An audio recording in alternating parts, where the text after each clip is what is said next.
स्वर्गीय पिता, धन्यवाद पिता आज का सुंदर वचन के लिए जो आपने हमारे जीवन में दिया। परमेश्वर होने दे आज का वचन हर एक के जीवन में कार्य करे प्रभु। हर एक को आज के वचन के द्वारा ब्लेस करें पिता। सारी आदर में मजलाल आपके नाम को देते हैं, यीशु नाम से मांगते हैं, आमीन। आज हम पढ़ेंगे लूका की किताब उसका 7 अध्याय 36 वचन से लेके 47 वचन तक। फिर किसी फरीसी ने उससे विनती की वे उसके साथ भोजन करे। अतः वह उस फरीसी के घर में जाकर भोजन करने बैठा। उस नगर में एक पापिन स्त्री ये जानकर कि वह फरीसी के घर में भोजन करने बैठा है, संगमरमर के पात्र में इत्र ले आई और उसके पाँव के पास पीछे खड़ी होकर रोती हुई उसके पाँव को आंसुओं से भिगोने और अपने सिर के बालों से पोंछने लगी। उसके पाँव बार बार चूमकर उस पर इत्र डाला। ये देखकर फरीसी जिसने उसे बुलाया था अपने मन में सोचने लगा, यदि ये भविष्यवक्ता होता तो जान जाता कि ये जो उसे छू रही है वे कौन और कैसी स्त्री है, क्योंकि वे तो पापन है। यीशु ने उसे उत्तर दिया, हे शिमोन, मुझे तुझसे कुछ कहना है। वह बोला, हे गुरु कह। किसी महाजन के 2 देनदार थे, एक 500 और दूसरा 50 देनदार था। जब उनके पास पटाने को कुछ न रहा तो उसने दोनों को क्षमा कर दिया। इसलिए उसमें से कौन उससे अधिक प्रेम रखेगा? शिमोन ने उत्तर दिया, मेरी समझ में वह जिसका अधिक छोड़ दिया गया। उसने उससे कहा, तू ठीक विचार किया है।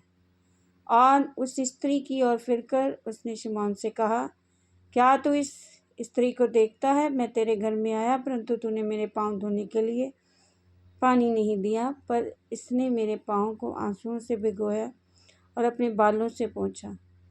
तूने मुझे ना चूमा, पर जब से मैं आया हूँ तब से ये मेरे पाँव को चूमना ना छोड़ा। तूने मेरे सिर पर तेल नहीं मला, पर इसने मेरे पाँव पर इत्र डाला है। इसलिए मैं तुमसे कहता हूँ, इसके पाप जो बहुत थे क्षमा हुए, क्योंकि इसने बहुत प्रेम किया। और जिसका थोड़ा क्षमा हुआ वह थोड़ा प्रेम करता है। हालेलुया। यहाँ पर हम बात करते हैं आज के वचन में। यहाँ पर प्रभु को कि इस शिमोन ने खाने पे बुलाया है। इस पर एक फरीसी ने खाने पे तो बुलाया, पर वो हृदय से नहीं बुलाया। और जिसने खाने पे नहीं बुलाया वो औरत ने हृदय से प्रभु को अभिनंदन किया या प्रभु का आदर किया। पर उसी तरह हम आजकल संसार में देखते हैं, हम कई बार खुदा के लोगों को घर बुला के खाना तो खिलाते हैं, पर क्या हमारे दिल में उनके लिए एक आदर भाव है? फरीसी ने बुलाया पर उसके दिल में यीशु के लिए वो आदर नहीं था। उसने उसके लिए बोला, क्या ये भविष्यवक्ता है जो इसको नहीं पता कि ये औरत पापन है? इसलिए भाई और बहनों, हम कई बार अपने घर में दास और दासियों को बुलाते हैं, खाना भी खिलाते हैं, मगर हमें वो प्रतिफल नहीं मिलता। तो हम सोचते हैं कि हम इतना कुछ प्रभु में कर रहे हैं, पर हमें वो प्रतिफल क्यों नहीं मिल रहा है, आशीष क्यों नहीं हमारे घर में आई? और भाई और बहनों, इसका कारण ये भी हो सकता है कि अगर हम किसी को अपने घर में उतारते हैं, बुलाते हैं, तो हमें उसके लिए हमारे दिल में आदर भी होना चाहिए। हमें शक नहीं करना चाहिए।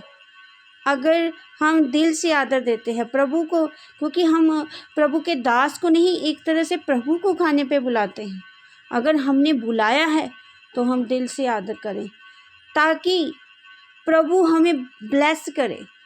उस औरत का ज़्यादा माफ़ हुआ, उसने ज़्यादा परमेश्वर से प्यार किया, और जिसका ज़्यादा माफ़ हुआ वो ज़्यादा प्यार करता है परमेश्वर को। क्योंकि जब तक हम ये अपने अंदर मानेंगे नहीं कि मैं पापी हूँ, तब तक हमें माफ़ी नहीं मिलती। हम अपने आप में धर्मी बनकर बैठ जाते हैं। हालेलुया। इसलिए भाई और बहनों, हम अगर परमेश्वर को बुलाते हैं, हमें अगर आशीष चाहिए, चाहे हम खाने पे बुला रहे हैं, किसी भी तरह से प्रभु के लोगों से मिलते हैं, हमारे अंदर और बाहर एक जैसा व्यवहार, एक जैसा आदर होना चाहिए। ये नहीं कि हम ऊपर से कुछ और दिखा रहे हैं, अंदर से कुछ और हमारे लिए उनके लिए चल रहा है। हालेलुया। क्योंकि वचन प्रकाशित वाक्य उसका 3:20 भी कहता है कि मैं द्वार पर खड़ा खटखटाता हूँ, जो मेरा शब्द सुनकर द्वार को खोलेगा, मैं उसके साथ भोजन करूँगा और वो मेरे साथ। हालेलुया। यानी कि हम खाने पे तो प्रभु को बुला लेंगे, अगर हमारे दिल में कोई बात है, कोई रंजिश है, कोई हमारे दिल में मैल है किसी के विरुद्ध, तो खाने पे तो बुलाएंगे, खाना तो हम खिला देंगे, पर परमेश्वर खाना नहीं खाएंगे। हालेलुया। परमेश्वर तब खाना खाएंगे जब हम अपने दिल के द्वार को खोलेंगे, दिल से प्रभु को आमंत्रित करेंगे, और परमेश्वर हमारी सुनकर हमारे घर में आकर हमें ब्लेस करेंगे। अगर आपने भी आज प्रभु को अपने घर में बुलाया है तो अपने दिल में भी बुलाइए, ताकि परमेश्वर आपके पास आए और रियल में भोजन आपके साथ करने पाए। क्योंकि परमेश्वर दुनियावी भोजन के साथ साथ आपको आत्मिक भोजन भी देंगे, जो खुदा का वचन है। हालेलुया। इसलिए आज मेरे भाई और बहनों, परमेश्वर आपके द्वार पर, दिल के द्वार पर खटखटा रहे हैं। अगर सच में आपने आमंत्रित करना है तो आज प्रार्थना करें कि सचमुच प्रभु, जब भी मैं आपको आमंत्रित करूं अपने घर में, अपने दिल में, तो दिल से करूं, ताकि आपका शब्द सुन के मैं अपने दिल के द्वार को खोलूं और आप मेरे साथ भोजन करें और मैं आपके साथ भोजन करूं। हालेलुया। सचमुच उस स्त्री ने ज़्यादा प्यार किया, उसे ज़्यादा पाप माफ़ हुए। फरीसी ने खाने पे तो बुलाया पर प्रभु का आदर नहीं किया। अगर हम भी ऐसा करते हैं तो ये सब करना बंद कर दें, प्रभु को दिल से बुलाएं, दिल से आमंत्रित करें, ताकि आप लोग हमेशा ब्लेस रहें और प्रभु का शब्द सुनकर आप अपने दिल के द्वार को खोलें, ताकि प्रभु आपके साथ भोजन करें और आप प्रभु के साथ। इस वचन के द्वारा प्रभु आप सबको ब्लेस करें। आमीन। सबको जय मसीह।